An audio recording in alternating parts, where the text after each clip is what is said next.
Okay. Is there a last pick that can convince you for Fnatic? They get overall last pick as well. They could Leshrac, no? Like, on Fnatic? Is that convincing enough for you? No. Why not? Leshrac versus Monkey, bad. Leshrac versus Viper, bad. Leshrac versus Ember, barely But good. it's like, That's not even imagining they're good. on the front foot. You got, like, this TA Mars Leshrac death ball. No. So that's like if I'm they just come not out convinced. Just I'm not just, convinced? yeah, Okay. that's not doing it for You me. think it could work if they came out of laning phase? I mean, All look, on top. Yeah. look what's gonna They happen won't, here. though. Shadow Demon Templar Assassin lane They're gonna lose, yeah. versus Monkey Viper. How is that gonna work in a million years? Not. Yeah, it's not. And then they're off lane and Mars Hoodwink. They just have to, like, honestly, they popped off game 1 Mm-hmm. with DJ and Jabs. They got to do that again this game. Like, I'm expecting a lot from this lane, and I don't know what they can do for the mid lane here for Fnatic to salvage this, but it cannot be something passive. They're just gonna have to snowball the game by making sure DJ and Jabs go ham in lane, and also Armel stomps this Ember. Then I'll believe that Fnatic has a chance of winning. But if they pick a Leshrac or something, I don't see Leshrac crushing Ember mid. What if you saw, like... Because Polaris have to pick first and Fnatic have last pick. What if they... Because Polaris have to show their lanes, right? gonna We're pick assuming carry. it's Viper off lane, and they're gonna pick carry. Yeah. So then don't... Is there a world where you put TA mid, and then you pick a carry that can lane into Viper and make Viper's lane hard? Is that a thing? I mean, you'd have to pick a not carry, and Baden's ban, Omni's ban. You could just pick Legion safe lane if you want, but do you think that's gonna happen? I was voting for the Legion mid just to get it in the game, because they do need something like that. TA is always gonna be the carry no matter which lane it goes to. Yeah. So, I mean, yeah, I don't know. I guess Legion carry is to answer your question. What about Leshrac carry again? Leshrac is not good for Viper. I'm going to tell you over How and is he over gonna again. lane if you Shadow Demon disrupt into the Lesh stun? Okay, they Into- banned Leshrac. They saw it coming, as Which I means did. the only pick left is the Legion Commander, which is what Fear predicted. I'm just saying. I don't think they'll Polaris pick it. I and think me it's are a- on the same wavelength. Yeah, True, but true, Monkey true. King will save a stun to disrupt the combo if he's good, Yeah. and that. What do you will guys never want to happen. see pick from Polaris, though? You got to get in your last guesses for them as they're running out of time. Oh, is They there don't a have a lot of carry, reserve time. right? Yeah. Oh, for a guy, I mean, they can pick whatever they want. They've just won it already. I You think don't they really pick care. Wraith King. No. Interesting. Uh-huh. Did we not just have this conversation earlier in the week about how little Wraith King's been picked up? Yeah, but I like to lie into this Mhm. because they want to like pop someone, right? You want to arena spear, you want to hoodwink ult them, you want to like Shadow Demon ult them. You do all that. Wraith King comes back a second time. It's You like, got oh, nothing left. what What are if we they gonna pick do? Invoker here? What if? Good for Ember, good for Wraith King. Pretty decent. I'll back up your opinion. I'm tired of fighting. You don't want to throw Time in for another a one? truce. I agree with you, Fear. I refuse your truce. No. All right, so you both want Mm. Invoker. If it doesn't get picked up, I'm second okay. option. I'm okay with Invoker. There's just nothing that's going to convince you, is there, Fear? That's what I'm getting from this. Not that I can think of. So let's see if Fnatic can think of something hmm better than I can think of. Now that the Leshrac is out of the pool sheep, what would you like? I would like What are they really missing, I guess, is the other question. Spirit. That rallying hero that brings it all together. I makes thought you them- meant literally Team Yeah, they I was really even like, they sure just this need guy- to channel I all forgot of they were a team until I said it out of my mouth. But I just wanted to move on Yeah. swiftly from that one. No, we're not going to let you. God, I don't know. Just pull out the SF. You know, this time they get confused. They're like, we don't know what to do with this. Dude, what? Naga Siren. How does it lane off against Viper? You know what? I Looks have good. 2 people we could ask that Oh. question to instead of Fear. Sorry, Fear, I cut you off. So we're Okay. going to ask Lyrical and GoDz the thoughts on the Naga Siren, if you want to go first, Lyrical. Yeah, we were like talking about it, and we're trying to figure out like, okay, what the hell are they gonna do? This arm, Mhm. you know, the TA is gonna be in its struggle city against the Force. So, GoDz was saying, I mean, maybe they could swap it to do carry. I kind of hate it, but I don't know, maybe Sure. it's cool. Do you want to use as strong of a word, GoDz? Do you hate it as well? I don't hate it. I prefer Polaris' drop. I think that was inevitable with like, I don't know, 5-position Shadow Demon. I'm not a big fan of. I think as far as options go, Naga was one of the better ones because at least you give your TA a better game by letting Armel play at mid. All right, normal question. where do you think the series is going to go? Who's going to win it? But also my weird question is how much damage is the Hoodwink going to do? Am I going here? Anyone? I'll ignore Anyone. the second question for now and go with the Hoodwink. first one. You But did it first. so I think Fnatic should lose this game. I think TA Naga's incredibly greedy. I think Ember will have a fine lane. It's really just up to if Jabs doesn't have an amazing game. I feel like Fnatic's gonna crumble. Okay. I think we'll do 28,000 damage.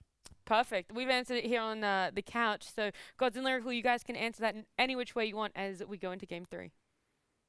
Not enough, I think, is going to be my answer for the Hoodwink damage. Because, yeah, there are definitely some problems. But, I mean, sometimes I feel like we get in this way where we, like, have these expectations for how the game's going to go, and then everything just flies out the window. Like, if there was a wrench to throw in here, what do you think Fnatic have up their sleeve? Yeah, I mean, maybe it is that Hoodwink that we're talking about, because DJ's Hoodwink earlier this season was popping off. So I'm excited to see it. I think it's, other than that, it's hard to like pinpoint something that can like change the outcome of this game. Maybe, yeah, Jabs' Mars just being this crazy playmaker, getting a fast blink dagger and just making all kinds of moves. There is that like early to mid game Fnatic snowball potential. You've got a TA to take objectives in Roche, but this is all easier said than done. Yeah, it is definitely going to be a tough one. That being said, maybe we're going back to, like, 2015, 2016 Dota. We got a Lone Druid. Now we got a Naga Siren. Maybe Raven will build some Radiance action. Who knows? If he does that, they're definitely going to lose. But, yeah, it could be cool. The Radiance, that's a long forgotten item. It was relevant for, like, I don't know, 6 months to a year with, like, the Wraith King Radiance meta, and then very quickly Icefrog was like, nah, no one wants to see Radiance anymore. So sad. It's a fun one. It's got such a special place in Dota history. For sure. Everyone, when they were like going back to like Dota 1, every new player, like you'd go rush Radiance on like a mid hero. You go like 6 branches and rush Radiance. A little bit of a imprisonment there, and moving on in wants to get a rune, but it's a little bit spooky to do that. So it's going to be Polaris picking up. Oh wait, no, get the deny. Nice. All right, well, 2 for 1. Yeah, 2 for 1. How about Radiance PL? Do you miss that one, Lyrical? Dude, I literally wasn't playing Dota when that was a thing, so I have dodged the amazing part of Dota history that I think is maybe the only thing like more hated than it is Tinker farming ancients. Oh, the new Tinker farming ancient? Well, no, the old one. Oh, the okay. old. Oh, with the March. Yeah, March the Machines. Yeah. Yeah, the Radiance PL illusions were infinite, basically. They don't expire and would just push every lane infinitely. It was busted. Whoa, Force is just dying to a disruption. All the illusions. It's like, speaking of old school, let's go back to some like Warcraft 3 hero surrounds. Like, that just felt like a undead ghoul surround with Naga illusions, disruption illusions, and you just can't move. I mean, I don't even know what you're talking about anymore, but I think that My age it sounded awful. Yeah, exactly. A little bit of a banish looking for another round of surround, but just keeping the pressure on where they can. Yeah, illusion lane, but that being said, Force should be able to deal with this pretty well once he starts to get the levels up, I would imagine. But getting that first blood, you gotta imagine they've been feeling pretty good about that, or Januel, I guess, getting the extra little bit of gold. It's pretty nice. The lane definitely gets a bit harder, but the Nagas, I think, for the lane is always going to feel pretty good and always able to get farm in this lane against the Viper. If they can get another kill here or there, that's going to be huge as well. And there is some kill threat. Like these Naga illusions applying the Riptide with the Disruption Step and some Shadow Poisons. Fnatic, not just first blood, but I think there is potential for them to get more kills on top of that. Yeah, very deadly. And the armor reduction, you can see that's why Viper brings out the extra ring of protection. Also, obviously, wanting to get into the urn rather quickly. And Januel, I think, has his components of at least pieces of the urn coming out as well. So that lane feels like it's going to get a nice little influx of gold coming in. And Armel mid doing perfectly fine against the Ember. Yep. It's a range creep Benai as well. Yeah, I think mid lane will be a bit of a farm war. Probably nothing too crazy there. TA's approach to any mid lane matchup is I just want to outfarm them. Obviously harass them out of lane whenever they come near, but you're never like expecting to like crush your lane and go for kills. Also haven't seen either of those small camps get blocked yet over there. So both heroes will have access to them as the game goes a little bit later and later. And you can see up top already, they're starting to really put that pressure here onto Raven. Xavius trying to count all the way up to 4 and will instead get it on Januel. So has no more Boundless Strike, but still getting some pretty good harassment out there. Yep. It's the level 1 Jingo. I'm not sure he's going to want to level up anymore. Generally, you want to get that Primal Spring maxed out ASAP. But even with level 1, it's doing a good job of just pushing Raven back. It's like, for the most part, pretty even lanes. Like, even looking at some of these other lanes, Jab's getting some decent farm on the Mars, but similar story for the Wraith King. And, you know, typically Mars was always considered like an okay option against the Wraith King. Your combo can't kill him because of the reincarnation, but you have the ability to just clear out his skeletons with your AoE damage. So, we'll see how Jab does this game. And Weaver, the pressure out there a little bit too. Wasn't quite able to go onto DJ. Jabs with the extra damage, but The side blade. okay, Courier. Not bad. Yeah, he was just going for a casual meld strike on Lelouch. Like, he's just meld striking him off cooldown, and it just happened to be as a courier arrived. So, bit of misfortune there for Lelouch. And Davis, in the meantime, come on over to try and contest and stop these stacks from happening. Able to come and interrupt both of them. So one of the more, valuable parts of having the Shadow Demon in a position 5 is that you can actually get some pretty good stacks going. Davis being that answer to it. Obviously, Polaris know how to break this meta since they're the ones that always play it. Yep. And you are going to be forced to use up his mana for disruption. Xavius is going to TP out, so gets back to the safety of his tower. Those poison stacks won't threaten him too much. And so far, across all the lanes, I mean, it's not a substantial lead, but it is a little bit of a lead in terms of the CS.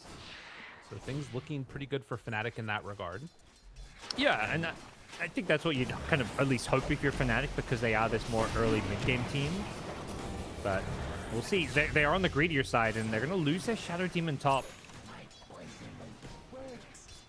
A couple of quick punches came on in there, and obviously, as you said, the tree dance, and you can actually jump on top of that hero, becomes a problem. Force now actually taking a lot of harassment, though. The 2 points up in Riptide, -4 armor.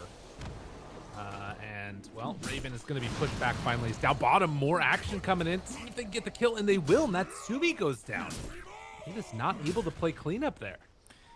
Yeah, this is the Jabs DJ lane. It just feels like every time you watch Fnatic, Jabs and DJ are just having a great lane. And not just winning like farm wars, but always just finding these kill openings. Like, these two love to play aggressive. It just seems to be their style and the way they approach almost any lane with the picks they're going for, and just, how the lane is played. So something that not just Polaris have to worry about, but any future team has to be ready for this aggression. Yeah, you've got to definitely keep your eyes on them and not, put yourself into a dangerous situation or pick weak lanes at all. Bottom rune. Armel, invis. He snagged. He was just sitting there melded, waiting for the rune to spawn. He's pretty low here, but has DJ to help bail him out. Oh, Remnants come flying through. And big jump, and Armel actually living through that, though. Oh, and they get the regen rune afterwards. Are you He's got no kidding me? Remnants. Xavier. Oh, Disrupted my mid-jump. God. Apparently, that's a thing. Yeah, I did not know. Davis also drops, and so that gank, like, Armel survives and gets the regen rune off the full heal from it. That couldn't have gone better for Fnatic. Yeah, they'll be very happy with that for Armel's game, and just taking these runes away from Ember Spirit, limiting his playmaking. All 3 Fire Remnants used as well, so he's gonna have to wait, a little bit of time, minute and a half before he's got all 3 Remnants again to start making plays with. So just really good for Fnatic, who want this game to be played at a slower pace. TA Naga, these heroes, they want to farm. They don't want to do anything for a little bit of time. So as much as Fnatic can do well in the lanes in the early game, it's going to really look great for them. But unfortunately, early game is not where Shadow Demon's having much fun. He's the one tasked with trying to defend top and, play around this difficult lane. Like, he's basically creating space so that Raven and Armel can farm. And you can see that Raven is already off to the races. He's going to try and chase him down a little bit here. Gets the D ward as well on that obs, and that sets up to try and mess with Raven's farm on this Weaver. So this part could be pretty nice for them. I mean, whether you're just stealing some CS or, you know, breaking these clarities, all this stuff is really value. Yeah. And also pressuring the top lane, getting some pressure onto that tier 1, seeing if they can shut down the areas where Raven feels comfortable farming. Yeah, it's just a good job. Like, just whatever little nuisances you can create is always going to be worth it because of the fact that both Naga and TA want to farm jungle. And, you know, there is the 2 jungles, but typically one of your jungles gets taken over, particularly if Polaris can take this top tier 1 tower. I think that needs to be one of the key objectives for them early on. They don't have the best pushing heroes is part of the problem, but, you know, anytime Viper can, he's just right-clicking away at this tower and cutting the way from behind. They just want this tower ASAP.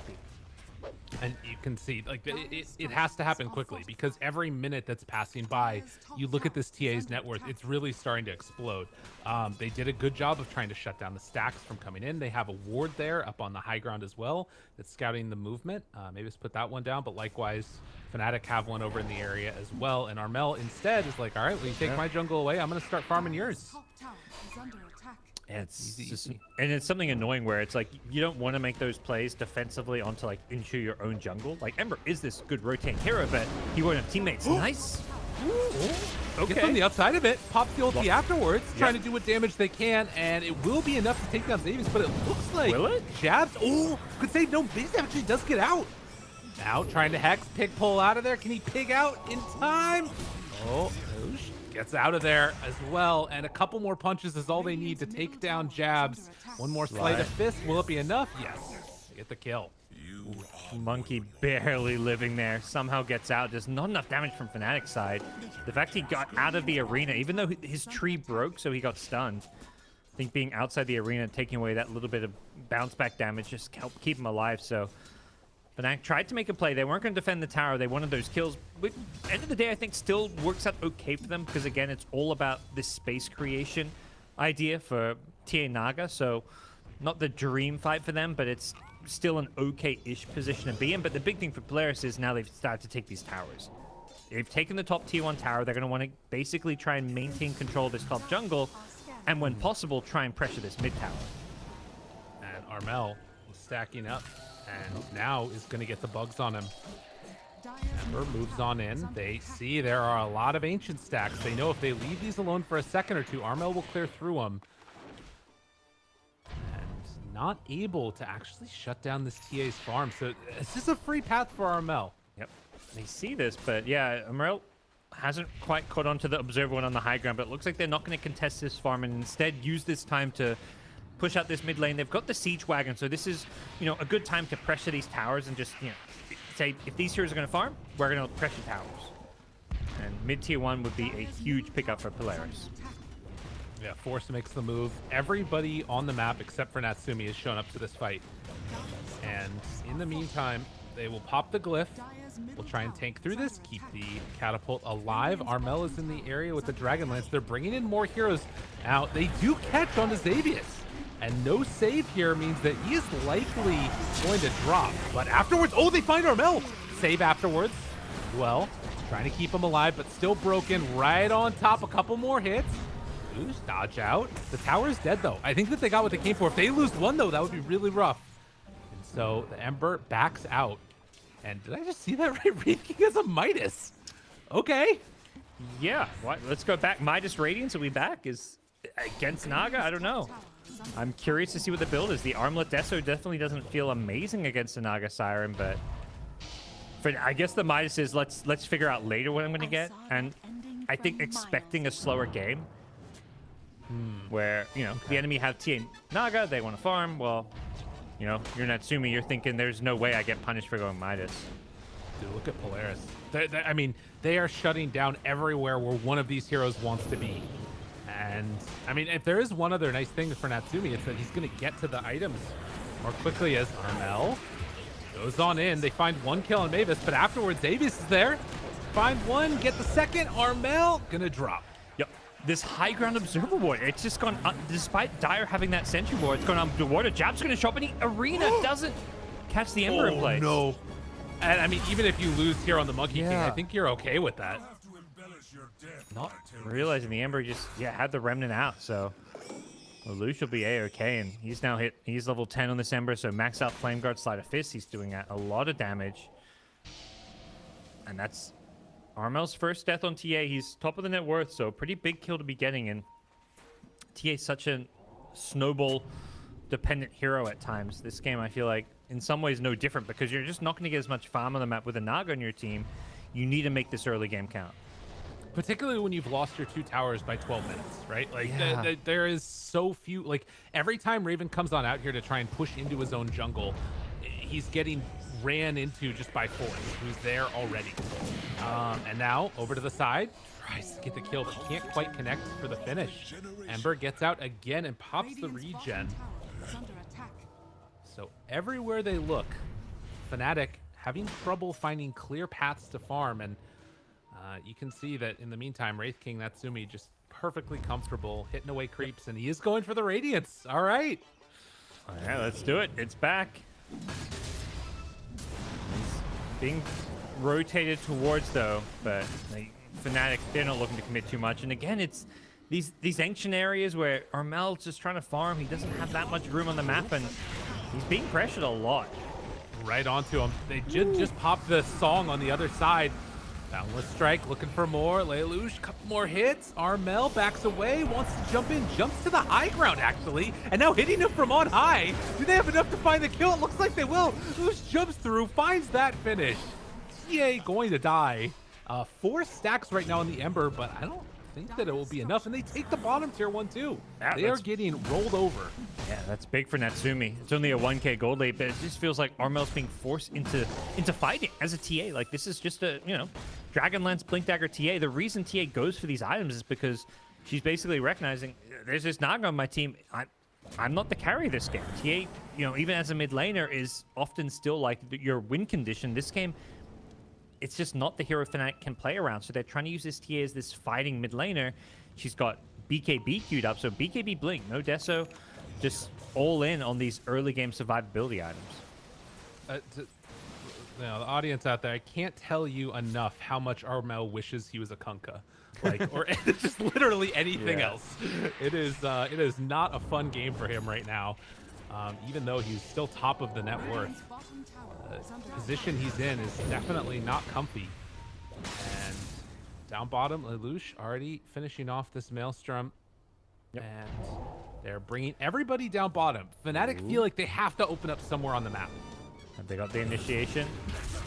Nice Here, spear. it connects. A little far away. Armel hitting from downtown. Oh, but he gets out. They cut the tree. Oh, wait, I was like, how did the spear down? end? Yeah. Oh. I was like, that spear's meant to stun for longer than that. I don't know what cut the tree. Well, regardless, it is gone now, and gets the illusion rune afterwards. And Polaris realized, all right, time to go on in. Gonna take down Roche. Well, that's a big fine for them. They're just getting all the space in the world. Probably Ember takes. I don't think Wraith King needs the extra life on top of reincarnation. Not to mention, he's just not ready to really fight just yet. There you go, Lelouch, Ember with an Aegis in hand. Fnatic really going to be put under a lot of pressure for this. And, Naga's getting some good farm, but it just feels like everyone on Polaris is just itemizing for her. We've got the Radiance coming out, the Maelstrom Ember. Viper, you can just plop some Nether Toxin down and fight underneath it. So, not an easy game for this Naga Siren to do damage. Oh, another arena that is not going to connect the way they want it to. Polaris, when these team fights don't come out the way they want, it just feels so difficult. Meantime, Genuel is farming on the other side of the map, just trying to get whatever he can as well, trying to get towards the shard. Armel is going to now farm out this area. So they have taken that tower and opened up some more space, but still, Polaris are going to keep this pressure coming, it looks like. Yeah, we'll see how much they can get with this Aegis. With the Radiance soon, it's, you typically want to farm a little bit more to get like maybe a Blink and then BKB or something, but they can at least have Natsumi lead these pushes because he's also got the double life. DJ was able to dodge the bugs that were coming out. There is the movement over by Raven. They have Song of the Siren ready, and Mars coming over. DJ pops the ulti, dodges that one. Natsumi gets away. Force also scouting the illusions. They're no longer too worried about it. Maybe this might be the one that gets caught. Aldi has the time lapse, and then Sakuchi away. So everybody except for TA from Fnatic is on the top side of the map, and they can't do anything. Yeah, it just feels like they don't have that obvious playmaker. I mean, it's meant to be Jabs on the Mars. Anytime he's got arena up, he's missed a few, but the general concept of just try and kill heroes and make plays with arena whenever it's up is definitely the correct one. But problem is they just don't have that second core that's really quite ready to fight with Jabs, and these supports are, end of the day, their supports playing against an Ember. If they play too far forward, they're going to get jumped and easily picked off. Not just Ember, but Monkey King, another great hero that can get on top of the backlines and also just give you that vision and scouting. And that's making the life of this Shadow Demon and Hoodwink really, really hard in these fights.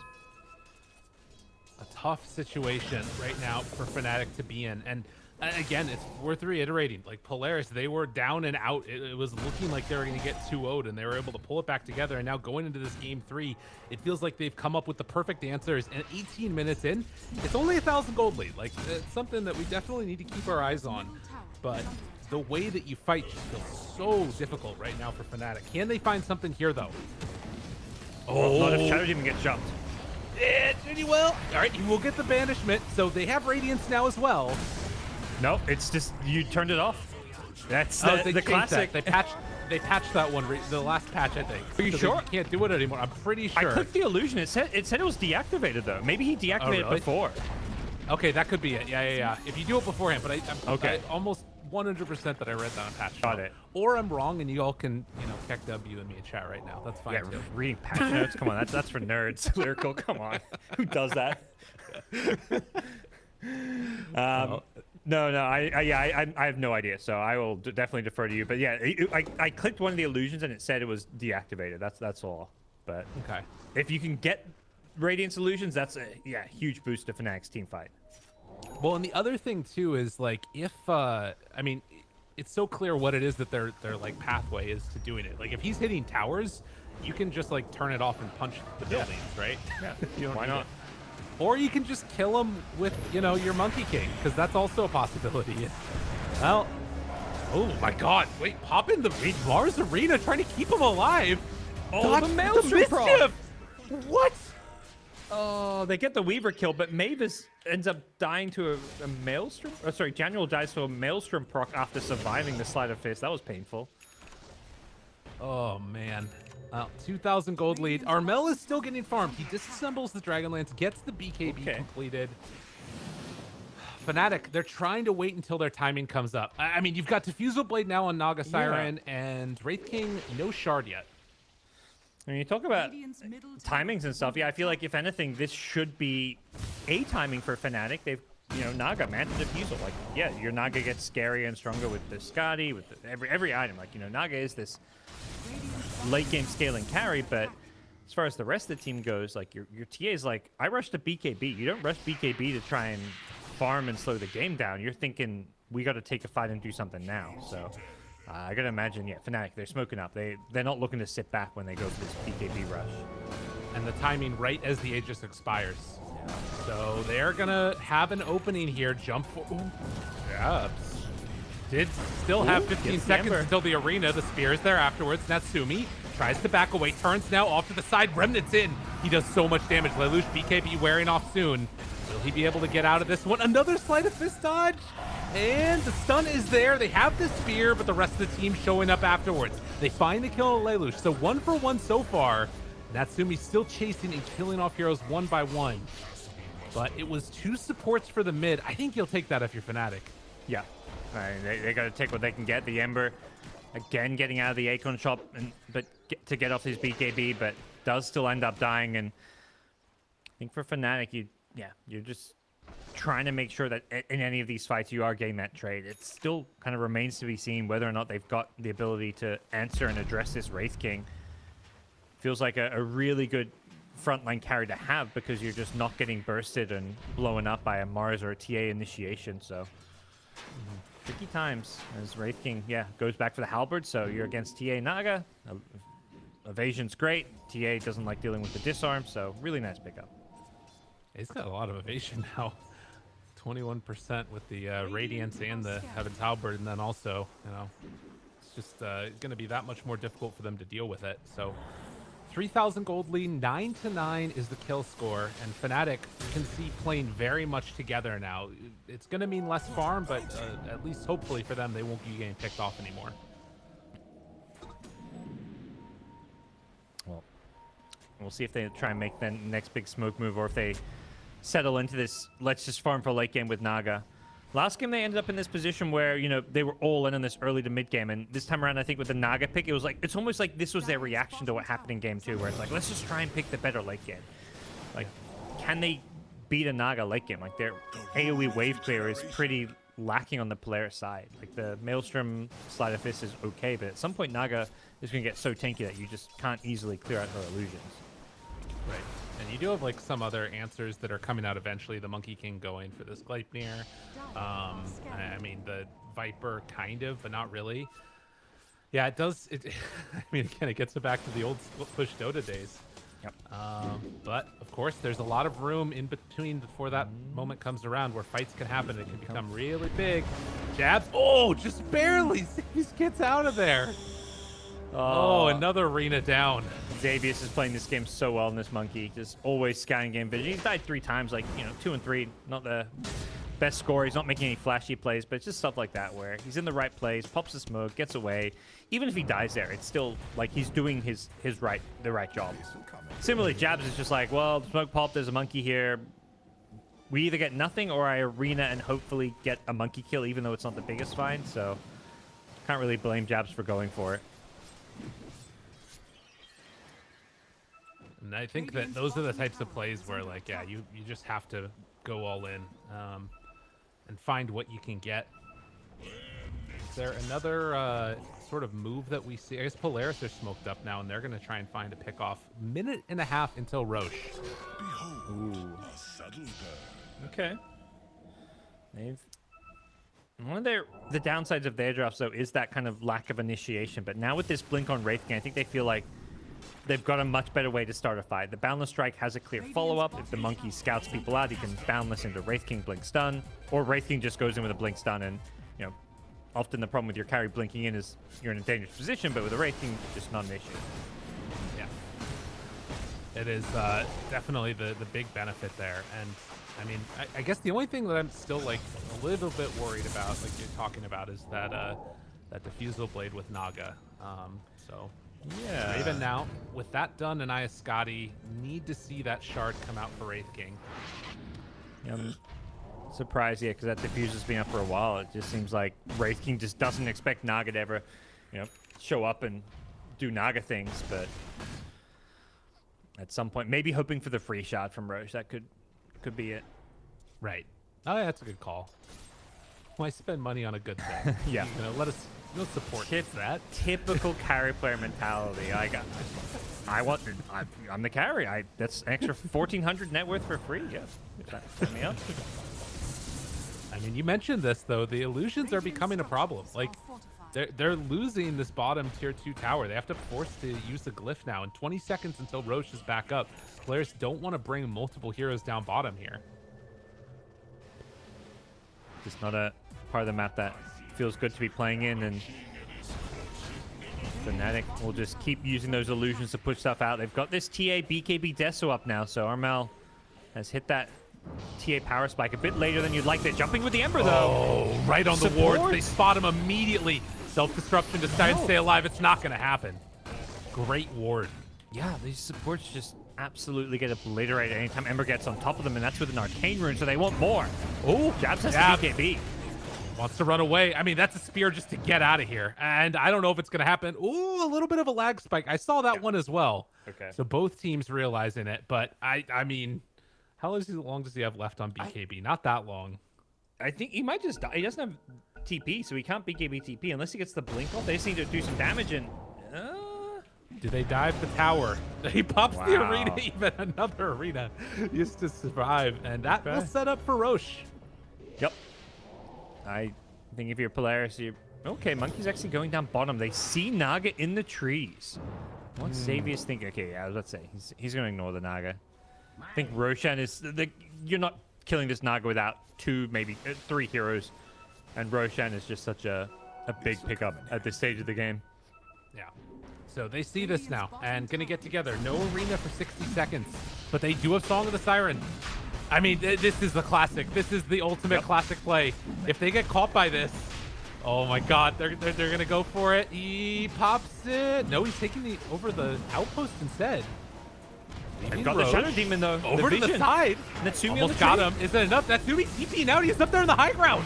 All of a sudden in a terrible position. Mookie buys back. Now turn to the side. Jab's in trouble though, and they find him with the kill. The BKB is out, which is going to keep him safe from Raven's Song of the Siren. But Natsumi, he's actually low on mana and does manage to get the blink out before things turn south. Mel beaten away, trying to take down Force, throws out the jump. Oh, the big turnaround. But Armel, he's infraction instances are getting burned through, completely destroyed. A bash from Roche, that might be enough to keep Armel alive, but do they have it? Follow up afterwards, Naga Siren trying to throw them into the cheese blender, and will they be able to have enough? Another disruption save. They're buying so much time, and Natsumi, he's completely out of mana. He's got to get out of here. The chase down, they're looking for more. They get him with the bushwhack, he's gone. Where is your shard now? And Armel ultra kill into Roche, they blow it open completely. Oh, they just outlasted them. This TA just doing a perfect job of going in, committing the BKB to kill the Viper. And then I guess Polaris just thought they could maybe kill the TA, but she just got bailed out by her teammates and also just with some great little micro plays in that fight. Armel just willing his team to victory in that team fight. And Raven, he's showing up in a big way. Naga's online, you know, Man's Diffusal Skadi, you're not getting away from this Naga once you commit to that team fight. It was all set up perfectly for Polaris. They had the game exactly where they wanted it. And I don't know whether you call it forcing the issue right there when he didn't need to. A couple rough situations. I mean, if Wraithen comes back to life right there, I kind of feel like they kill them all. Oh, and immediately use up the shard afterwards. Yeah, Take a quick look real quickly at the graph too and how quickly things have changed. Oh my God. Ooh.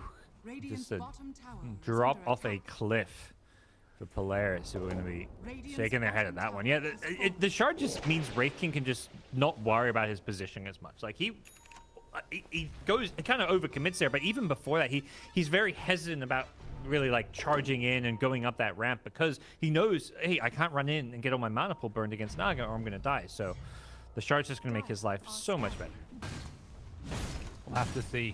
I mean, if they can get it, because I mean, now the question becomes like, how much can Fnatic get with this Aegis? How much time do they buy, and does Naga become this like indomitable force that they can't deal with anymore? Because I mean, I don't know. She's super farmed. Has an Aghanim Scepter now too, so they have a way to lock down Ember inside his BKB. Yeah, that's really nice. You can use the sleep setup even if you want. So. Very tricky times, and that's something Lelouch is going to see and have to be very cautious of. Fnatic still not just, you know, running and gunning just yet. They're still playing things fairly safely. They've got the MKB pickup on TA. She's getting close to that level 25 as well. So it seems like this is more the farming Aegis for now, and they're just trying to play the map, get more farm, and find that pick off before going for any kind of a big either push or team fight. I mean, yeah, this is the. I mean, we'll see if they decide to try and like push the tempo or not. Because, I mean, do you think that there's any pressure to try and get things done with this Aegis, or you think that they are just fine, like sitting back and chilling a little bit? I don't think there's pressure. I mean, TA Naga, this is like some ultra greed when it comes to late game scaling. So I don't think there's pressure to a lot. They can farm, but at the same time, I think you're still saying like, hey, we have TA, like. We're pretty strong right now. Like, I don't think there's a big item that Fnatic's waiting for. They just finished the Yag Scepter on Naga. They just got the MKB on TA. They've hit a pretty good little power spike here, so I imagine they're more than happy to take a fight. I also didn't like fully process that TA is 3 levels ahead of the next highest and almost level 25 and has an MKB. Yeah. Huge. Oh my God.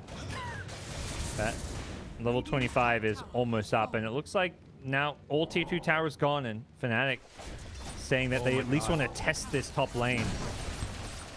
Oh my god, I can't believe how huge of a turnaround this is. It's at 85% now, and they're going back home. Wanting to find one. Xavius, do they have enough to kill him? I think the answer is yes. Jabs finds the final touch there for the kill. 10,000 gold lead. It was such an unbelievably huge turnaround, and Polaris looks shell-shocked. We'll have to see what ends up happening next, but Shiva's done for the Ember. You've got BKB on Viper, trying to get towards that Wraith King. Finished AC. There's a Shadow Blade on Naga. She's, I don't think, revealed it yet. She was trying to catch the Ember in this top lane, but Ember not pushing out just yet. That 25 TA. Refraction instances are there. And jump forward, stun. Trying to bring her down quickly, if at all possible. 30 seconds left on this Aegis. I don't think you want to fight into it at this point if you're Polaris. You're thinking maybe trying to initiate that fight right when it's expiring, but even that, I think, is a tricky situation. Fnatic just have such good control over this Radiant Ancients area of the map. They've got the high ground ward, they've got sentries, they've got TA traps. They have really good ways just to maintain that vision control. And that's where Monkey's life is hard. Like, he's kind of this vision hero that jumps around, but when the enemy already set up and they've got, like, cliff wards, you can't just go jumping in and scout stuff out as Monkey King. You're just going to feed. And you can't afford to have that happen in this game anymore. A smoke out with 4. Ember can show up quickly. And Xavius. Ooh, DJ over there to the side. Get some good vision. Oh, they're so ready for it, though, on Fnatic. They are absolutely, completely ready for this. Yeah. Look at all these traps. Like, what the heck? Oh, and they're spotting Xavius jumping around these trees. Xavius doing a good job. He's choosing the trees to jump to that are not in the ward range. Like, he knows with, like, 90% certainty there's a ward in that cliff, so he's jumping around outside of the ward range so he just doesn't get scouted. Smoking from Fnatic. Jabs completely caught out of position, but the save is there. Round 2, Natsumi. He's getting gone on. Rooted for the moment. Radiant's doing some work, but the BKB is out from Jabs. Natsumi tries to beat into him and find the kill. The Song of the Siren comes out the last seconds. The Radiance burn, it's not quite enough. Xavius chasing, wanting to find that finish.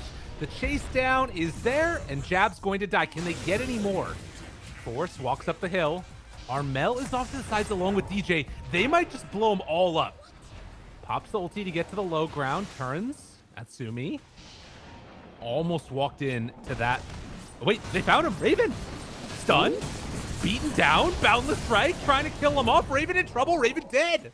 Huge finds. Polaris, they're doing it. They're bouncing back. All it takes is getting this good jump, forcing a defensive Song, and then they just go chasing for more. You can't get away. Oh, that sentry laid down. Armel saw it. Oh my god.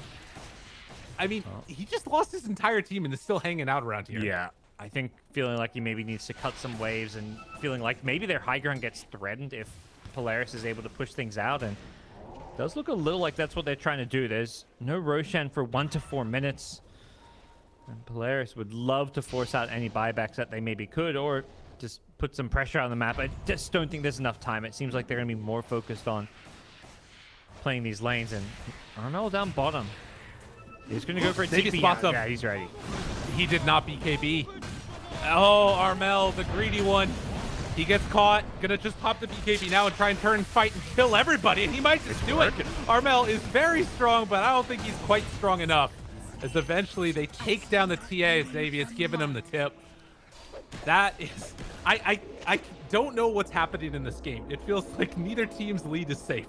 Yeah, this is what happens when you end up with these like funky drafts. Like this TA Naga is like just not a 1-2 punch you'd typically see. Like usually TA wants other fast-paced cores to play with her, cores that are not so greedy, and Naga doesn't want another greedy core alongside her. Like these are cores that just don't synergize. As a result, we're seeing, you know, TAs farming in these dangerous parts of the map just because there's not enough farm to perhaps go around, or feeling like she needs to create space for this Naga. And the way this game is playing out is just not your kind of conventional Dota game. Yeah. They're pulling Naga Siren illusions around the map. Might see somebody bust out a Dagon eventually just to kill off the illusions. Depending on how it goes. But, yeah.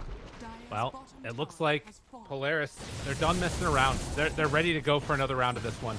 It might not be Radiant's Naga Siren, but it is Cloak of Flames. So an homage to the original. Stun. Wraith King takes a good chunk of his HP. Lelouch not able to quite catch and kill.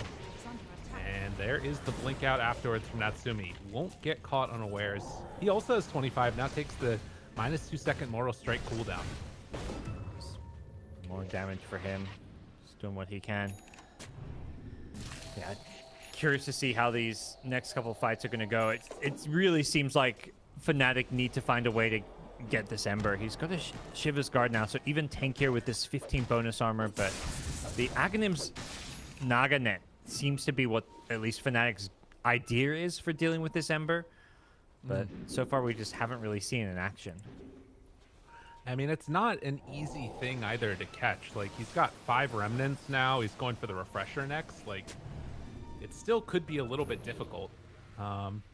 Also, eventually we're getting towards the Mavis Aghanim Scepter on the Weaver. Something else to watch for. Yep. Always nice to have that bit of extra save. What a wild series. Yeah. I was like convinced to be like, all right, and with that, Fnatic win.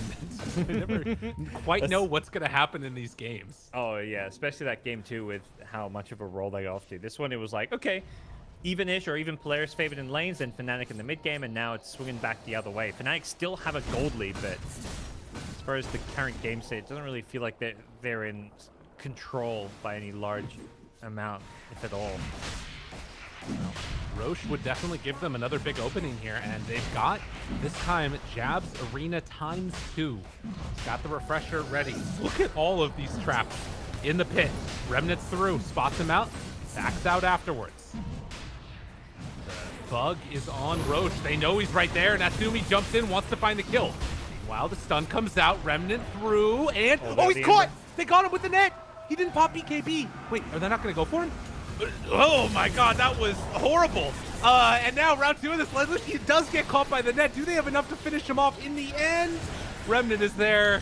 They make up for a little bit of mistakes, but then end up getting caught on the other side. Natsumi picks up the Aegis, also has the Aghanim Scepter. Hasn't yet. We'll see if he decides to go for it. He actually does, so they're going to have a couple of different lives here. But with everybody else dead, I'm not sure what else they can do. Maybe he has a blink out. He's trying to switch it into his inventory, but in the end, it won't happen. And he's just going to have to sit there in ethereal form. Yeah. Can't even move. Goes down in the end, and Fnatic, continue the back and forth nature of this game. It's just trying to get some split push on. Oh, the reads. No. Read He was him there. like a book. That was sick. All right. Well, Mr. Analyst, please help me. Where are we at now? You know, I can read off some facts. 4 heroes dead. This game's wild. It's just constant back and forth. Very scrappy fights.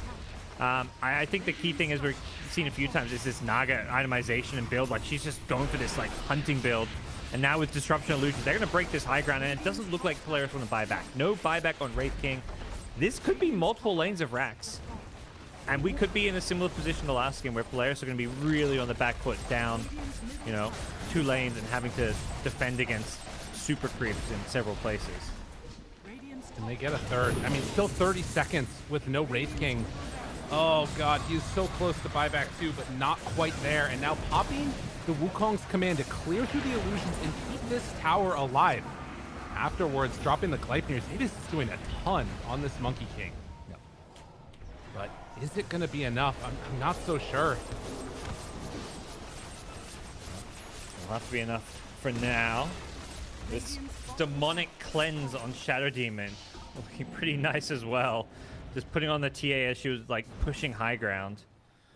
Right. One pretty soon here is going to have 3 charges of it, queuing up that Aghanim Scepter. We'll see if Genuel decides to buy out for it or not. But suddenly we find ourselves in another 40-minute match, and Polaris holding on against this constant pressure coming in from Fnatic. Yep.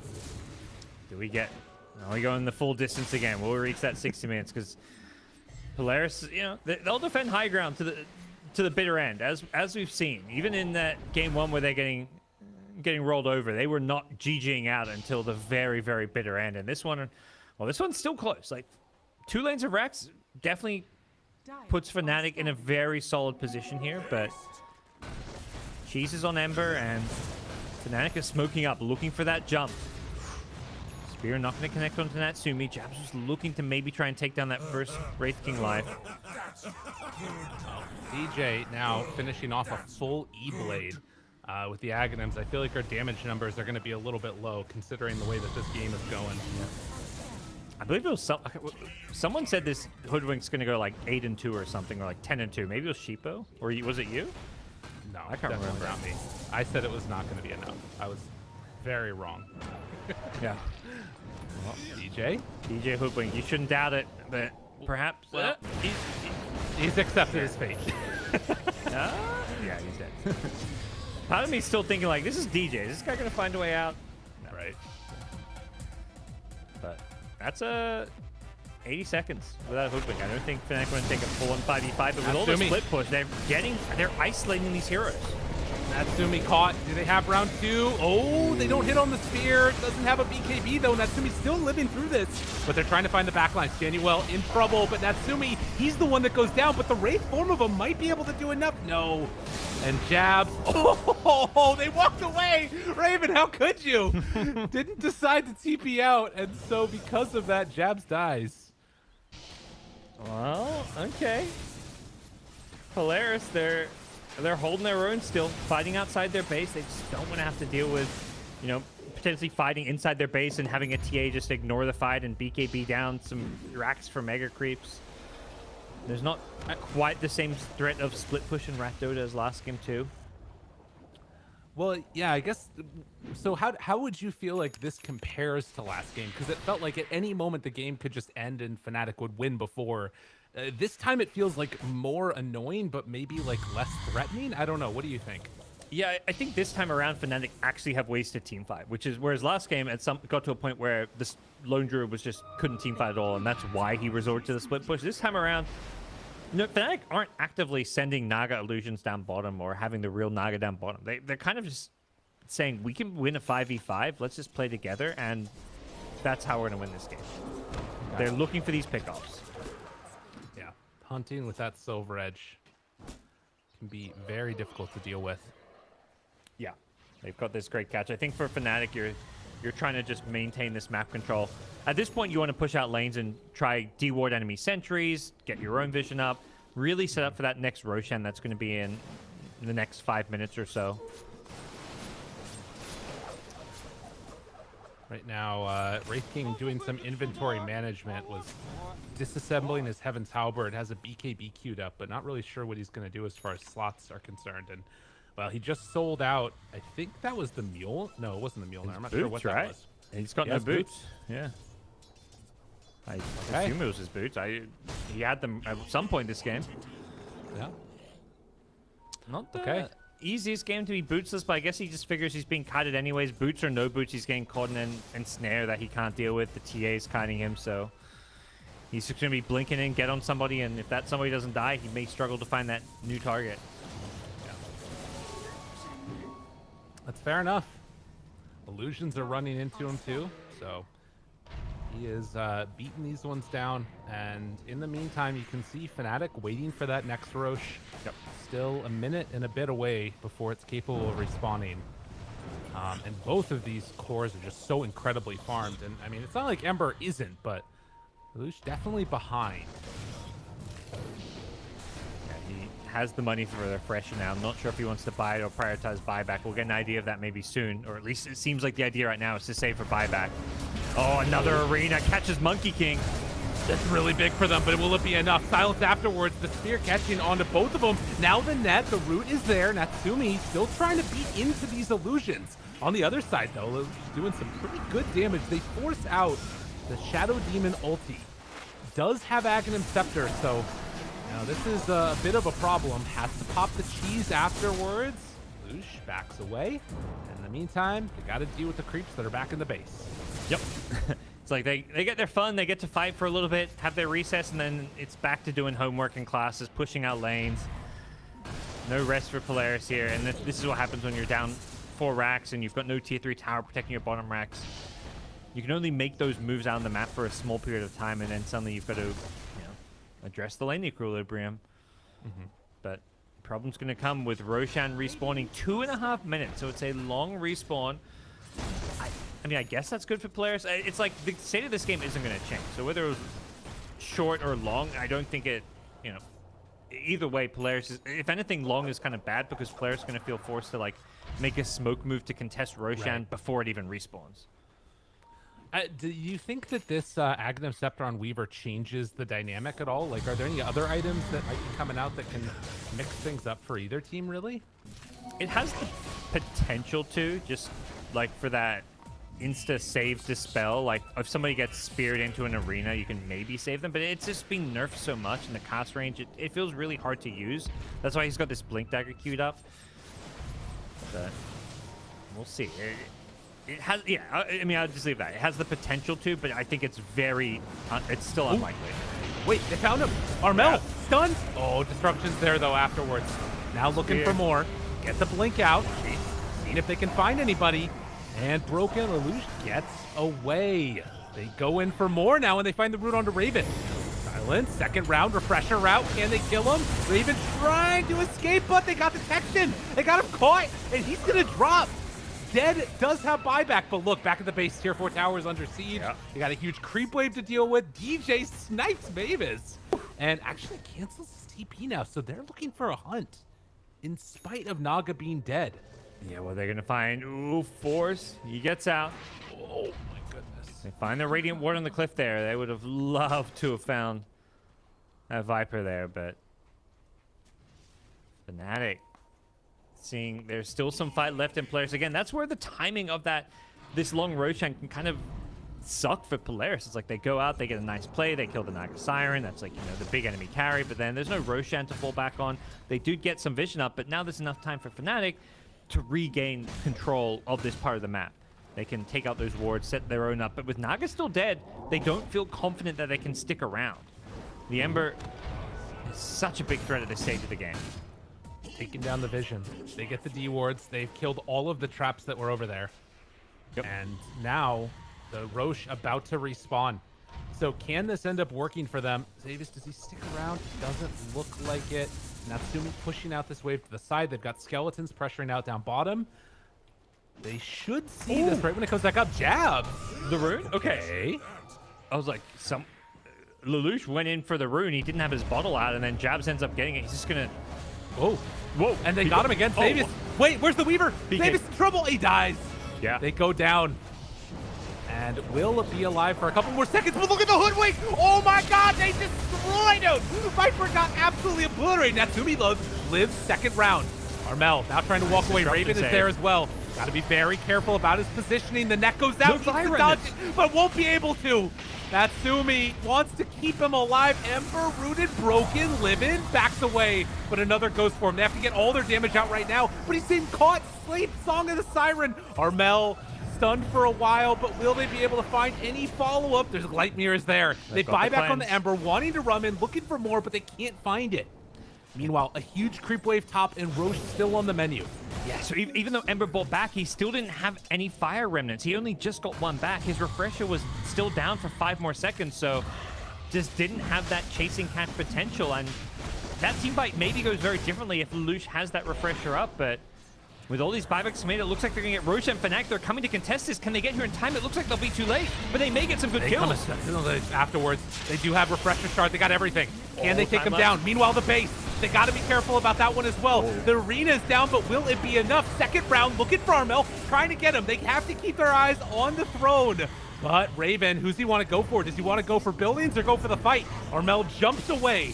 Back at home, tier 4 is still being hit. Polaris, they're out on the map. And it looks like, for now at least, Fnatic are just going to try and pressure them back to their base.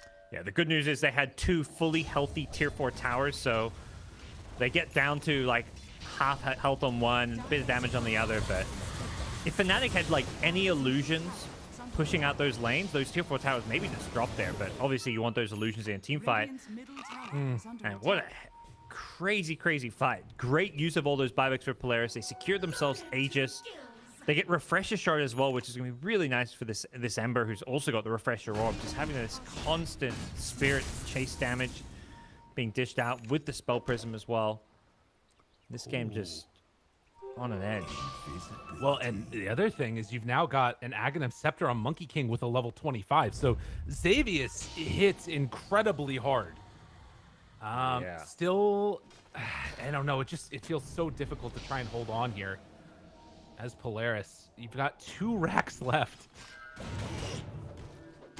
How much damage did DJ do to that Viper? Like 1 shot. I feel like he owned that fight. This Ag's Ethereal Blade build of his, level 26. Gets that extra bushwhack radius. We're seeing it here mid. And oh my god!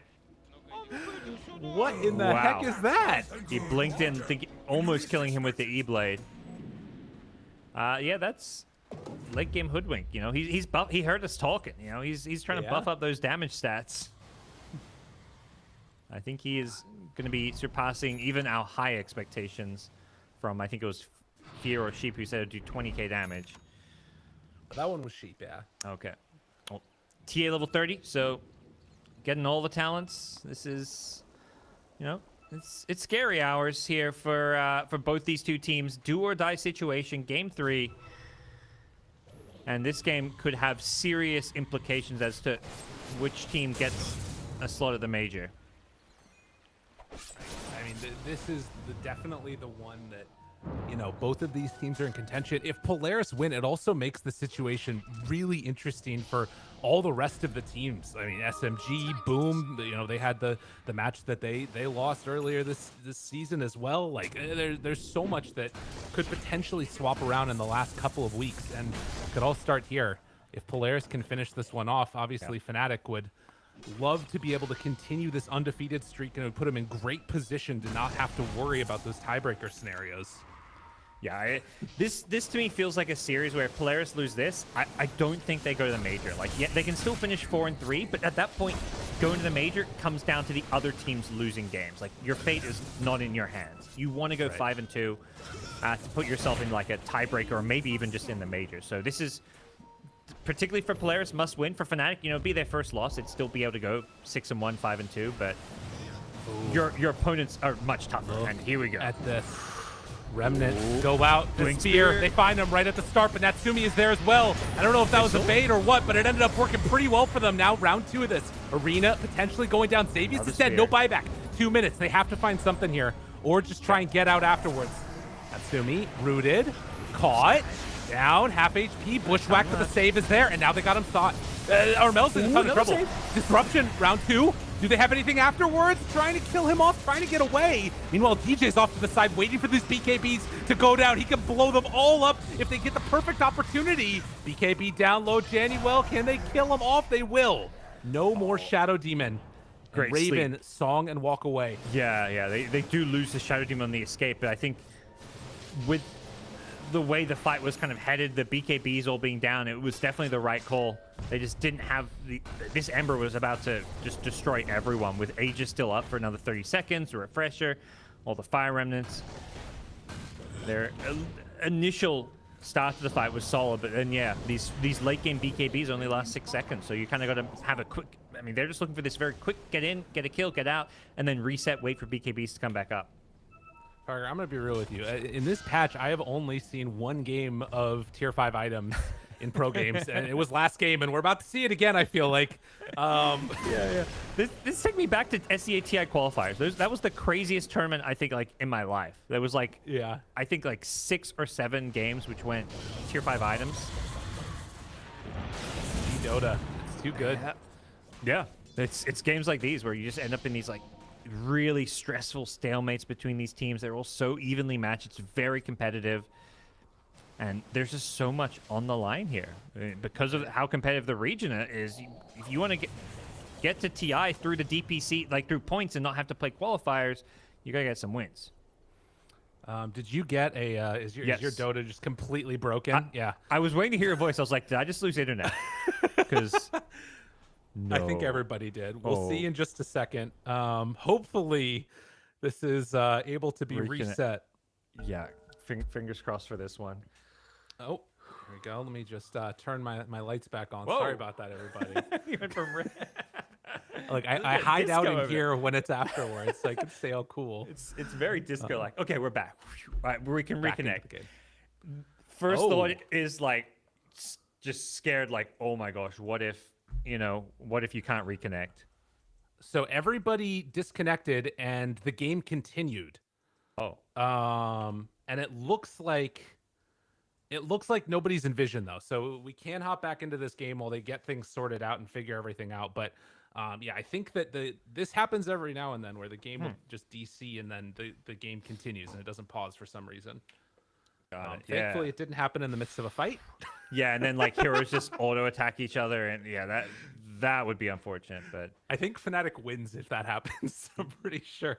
Yes, I agree. I mean, Ember is not doing much when he's auto attacking, whereas TA Naga, they sound pretty sick.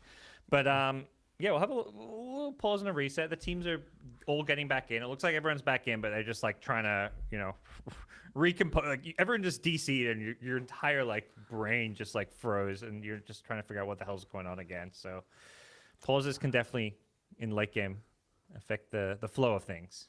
We can see if we get any info at all. There's some talk going on, and unfortunately, I'm not the best interpreter in the world, or translator, I guess is the right word there.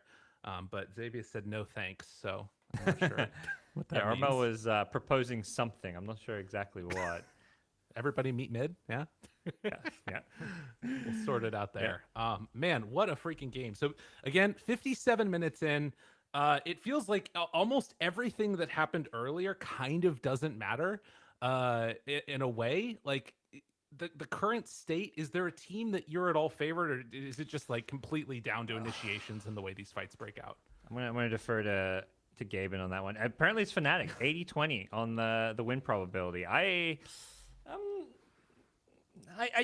was thinking Fnatic, but I would go like 60-40 at best. Like, I don't even know if it's that. I think just because of this Naga scaling into the late game and this BKB piercing net, it's going to make life hard. But for Polaris, to me, the X Factor late game, it's not the Race King carrying. It's this Ember, this double refresher, Spell Prism, Aghanim's Scepter, Blessing. He actually got the upgrade so he doesn't eat up an item slot. So this Ember in these team fights is going to be massive. And if he can get on top of these supports, that makes a world of difference. I think for Fnatic, keeping your supports alive is going to become one of the big challenges and deciding factors as to how these fights go. Like, Shadow Demon probably wants to get an Aeon Disc at some point. DJ is just insanely farmed. And speaking of X Factors, DJ's Hoodwink has definitely been. He is absolutely shown up here and is almost ahead of the Viper. That being said, Force's farm has definitely fallen off. He has not really been able to translate into a ton more items, though he's still having a ton of value in burning through that, TA, meld, and all that other fun stuff. Speaking of which, she hit 25 into 30 and now has the meld hit bash for 1 second. So another one of those just like absolutely clutch, talents. Yeah, oh, for sure. I mean, if Naga can get to 37 Riptide armor as well, like, that's a big level 30. Naga's a long way away. TA is getting a lot of these kills and a lot more solo XP, so we'll see where we get. All right, Roche. It is, well, because we disconnected, I'm actually not sure how long it's going to be. It is some amount of time, so we're in the same darkness of the players. But another thing is, like, with those reconnects, right? Like, it can sometimes mess up your timing of how long it is that Roche is going to be available for. Yeah, do you still see it? Because often players typed in chat. I'm wondering if they still see it. Forget that thought. Ember's diving in. He's safe for himself, at least for the moment. Armel turns, able to dodge it to mischief. Oh, 2 times, not bad at all. And now Armel in a lot of trouble. Can they do any more afterwards? Jabs tries to run second round of the arena. On the other side, they find Mavis. He goes down, but he still has another form. Everybody in trouble on the other side, and Raven able to get the song. Tries to TP out. Will he be able to escape in time? Yes. Ooh, the chase is on. They scan. This is a dieback for Shadow Demon. Oh, he goes down. Triple kill Natsumi. Now looking for Armel. Xavius on the hunt. Does he decide to go? The Not gonna base? do it. What's happening? Oh, no, just a couple creeps. They're fine. Base is Yeah, fine. they're good. They're good. But yeah, 2 dead. And DJ is hiding out. Oh, I think he's looking for like a sneaky kill here. They did lose another Rax, though. So only the melee remains down bottom. I don't think the Ember is that sneaky kill. May just clear a wave or something. But yeah, level 27. He's higher level than the Naga. I guess so the kills he's getting, plus, you know, Naga, often it's your illusions farming, so you're not actually there to get the XP a lot of the time. Yeah. DJ just chilling. All right. He's behind enemy lines. Observer ward. Refresher picked up now for the Wraith King as well. Okay. Ember still has that refresher shard, so potentially when all is up, they'll have 15 remnants to work with. Ooh, that sounds scary. Yeah. Gleipnir in there as well. Yeah, I mean, everyone's just getting rid of boots and stuff. And we're at 60 minutes, by the way. Ooh, DJ and Xavius. Does Xavius see him? TP? Oh, I don't think he saw the... No, he don't He think was he saw just him. out of range, maybe. Yeah, well, I think he Oh, might have there's- seen him when he jumped over, but maybe he was out of range of the gem. Yeah. All right, Stygian picked up for the Viper. Okay. Is... What? Raven's there. Xavius is there. Off Diving the in. ulti. They know Force- they're the Ancients. Oh, completely dead. Lelouch wants to look for more. Rooted Raven for the made moment. some Jump in. A sleep. pistol blade.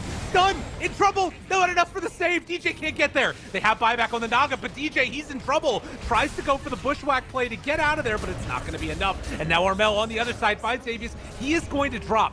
Lelouch out of Able to go mana. for a little dodge. Stun is there. Natsumi looking for round 2 of this one. Can he get the bash under Armel? He will find it. Lelouch hoping to escape. He throws out the remnant. Will have buyback afterwards if he wants to go for it. Root is there. Natsumi still fighting away in this one. Thinking about buying back. They already bought back on Force and the Monkey. Oh my god, he gets the blink out! Ooh. What? Right But before chasing. that stun hit. A millisecond. And again, we don't know when this Roche is. Oh, no, we got the timer in the bottom. At 15 seconds, we're seeing Roche respawn. So Okay. it's coming up pretty soon. And both these teams, I guess, know that it can be up any second now. So they're just camping out the pit. How many buybacks have we got left at this point? Just 3. Wraith King, TA, and March. So 2 on Fnatic, 1 on Polaris. It looks like Weaver's close to having his buyback. Just needs a bit of gold. So it's going to be a pretty low buyback scenario for quite some time here. Yeah, and Roche is now up, but the Naga Siren illusions are there. And I mean, again, you have to have your BKB ready on Natsumi. It's only 6 seconds that are there. Armel ready to go at a moment's notice. Who do they find? Jump forward, wants to get him. Stun comes a bit late. Afterwards, the bushwhack, that range. They don't have anybody on Armel. And Arena? Mavis They got caught. the Weaver. He's in trouble. He needs to find any follow-up. They don't have anything. He's living through that one. Round 2, but Ember's dead. Okay. Can he get out of there? Jabs trying to get away, trying to escape, but he's dead for 2 minutes on the Ember. They have to find something here. Armel, the refraction, they're too strong, and now Force also going to go down. Natsumi, he doesn't have any boots. There is nowhere left to go. The stun is out. Armel turned upon yet again. These are all Bug diebacks. on him. They have nothing. They don't have anything left in the take. Natsumi, he's only got a couple of lives left, but the rest of his team is gone. And the Wraith King can't do it all alone. He too will fall. Fnatic, they outlast Polaris and are gonna run it down the lanes. Yeah. What a they have heartbreaking loss. They have 2 buybacks, but it's not going to be enough. Not 5 versus 2. All the tips coming out. Jabs catches the Weaver on the back line, and then it's the Naga on the front helping lock down. They kill the Ember, and there's no time left because of Jabs' arena. They'll buy back for one last hurrah here, but they can just go for the buildings and ignore this. Whoa. Okay. Server's chugging along. This is the SCA server experience. No, not Does like that mean this. if the game doesn't pause again, that Oh, it's I mean, over. the throne's just going to die? Yeah, it's over. I'm pretty sure that's over. I mean, It does look let's like the be- players paused. Okay. Let's be real. This game, I'm 99.9% sure this game is just over. I think they need to remake it probably. Just play it out again, you know? Game 4. Yeah. The server, you know? Anything could have happened. Who knows? You know, who knows what could happen? Oh, yeah. This has been a hell of a game. Polaris say go. I mean, I think they know they're gonna just blink in and see what they can make happen, but it's lights out. One last hurrah. Natsumi tries to do what he can, but in the end, GG is going to be called, and you got to feel for Polaris, but Fnatic, the ones that get the job done in the end. What a performance from them. Whew. Bravo, Fnatic. I mean, honestly, a hell of a series. One of the best we've had all tour long. Yeah, Raven's face says it all. These guys are just like, these are the faces of people who have seen some stuff. Januel, he's still smart. That's the support play. Support's like, I didn't do any energy. I was dead half the game. The carries and the mids are just like, yeah, they're dead. They're out of it. That was like a 260+ minutes. They didn't even get the tier 5 items. When that Roche fight happened, Fnatic only had a Fallen Sky, I believe. They had no other tier 5 items. I think Polaris had 3 of them. So we didn't really get to see the tier 5 items, but we got a hell of a game, so not really going to complain. Well, and in the end, DJ's Hoodwink did end up doing 48,000 damage, so more than even the wildest estimates had. Fnatic able to defy the odds and pull it back, and oh man, Polaris, they put on a great show. Definitely got to give it to them for that. But for now, we're gonna head on back to the panel, let them break down all that action, and hopefully get a great interview as well from the winning side. Fnatic 2-1. Fnatic end up taking the series and taking game number 3. I guess I should have said that the other way. They take game 3, and so they take the series because of that. But Polaris looked really strong. You know, there's a lot of props to be given to them. They looked really, really good this entire series, I would say, but definitely in this game number 3, there was a lot of back and forth. And for you, Fia, their early game was a really big, strong point for them. Yeah, I mean, they had a super good early game. I think Fnatic's draft was not really well prepared for like the early game. I thought the Naga plus TA was incredibly greedy to have on one team. So I assumed that they would just like, you know, having an Ember mid would just pop off and just like take control of like the entire game. But unfortunately, it didn't really pan out that way. I will say Armel, though, he did kind of keep the early game intact as much as he could. He did a lot better mid than I expected.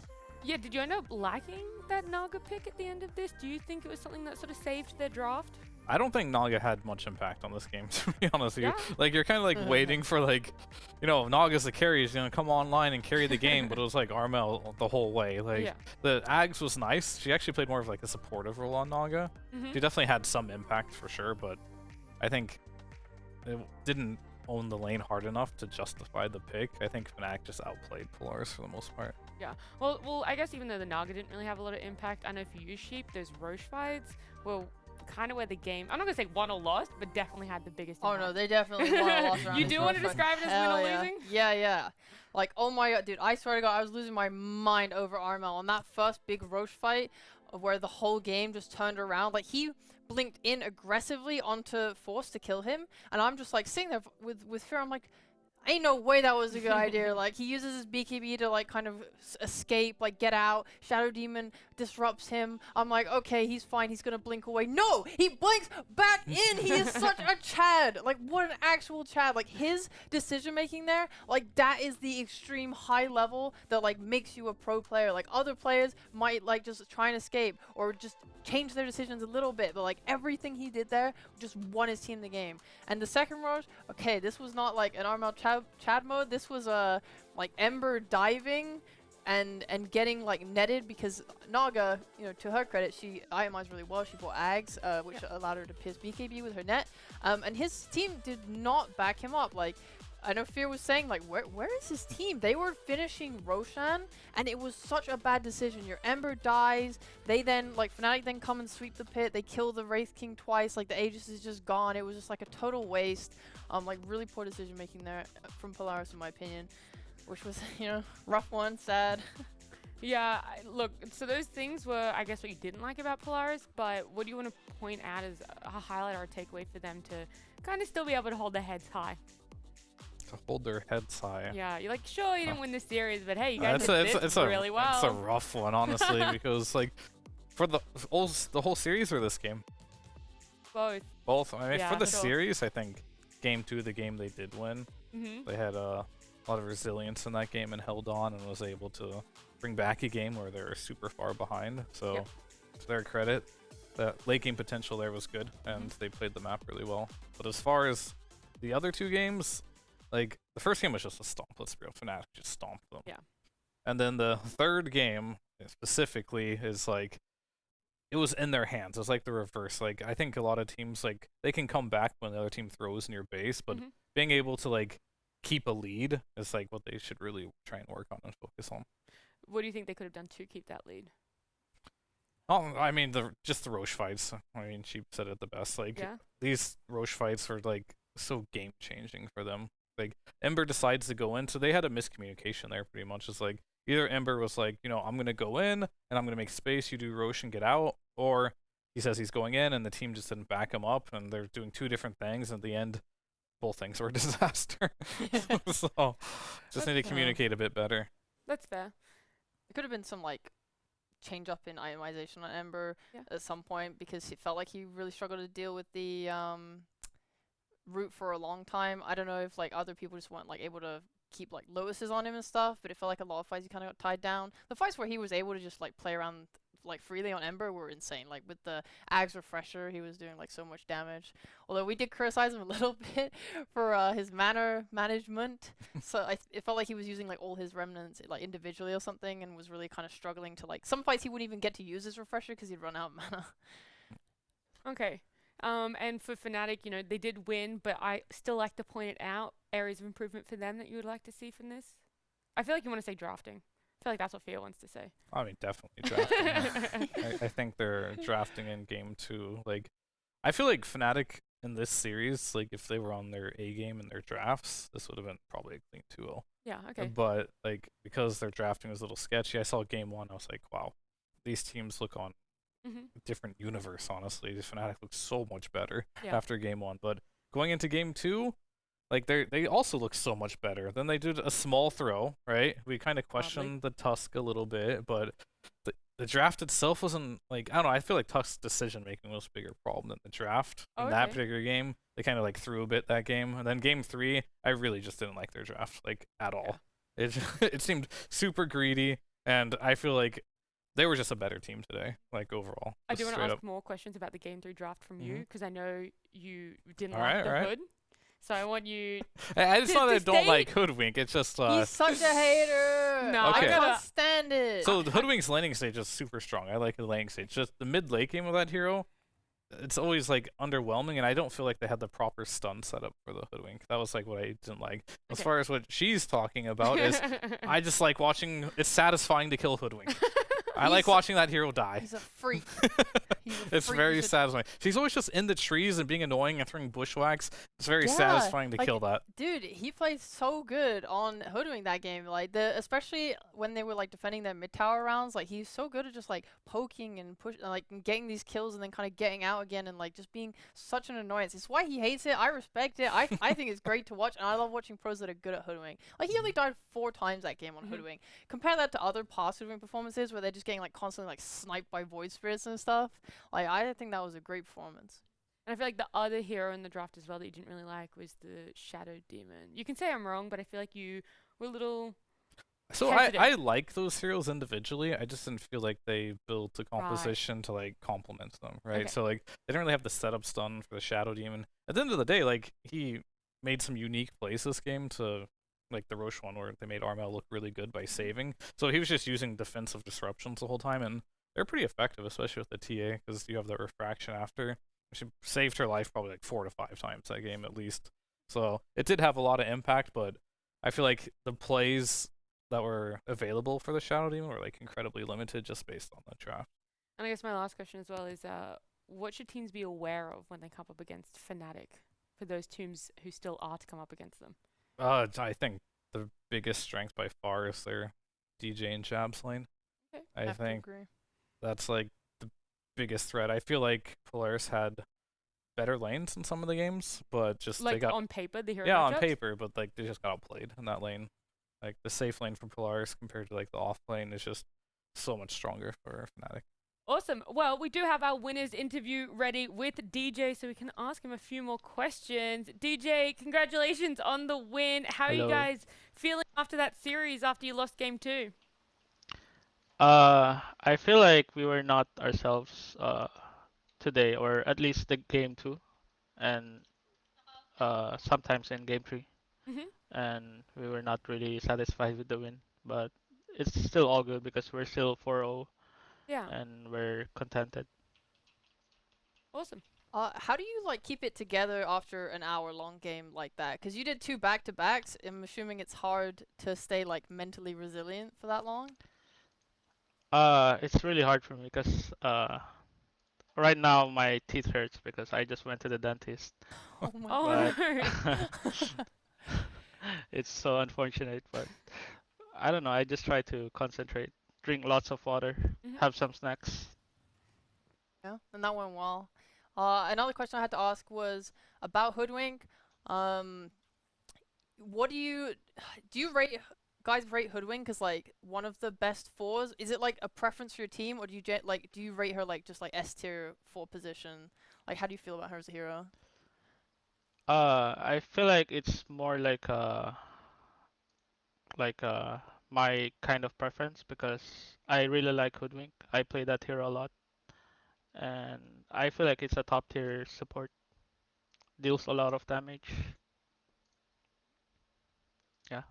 All right, I got 2 questions. First one is, why did your team make you do the interview if you just went to the dentist today? I mean, they don't really know too. Oh, I see. All right, and then But I've been requested to be the interview guy for like 2 weeks already. all right, the Because last I keep dodging the interview. Gotcha. All right, last question for you is: seems like you and Jabs are like an almost unstoppable laning duo. How does it feel to like lane with him instead of like be supports with him? We've had a lot of ups and downs before, because we're not really that good like back then together, like training together.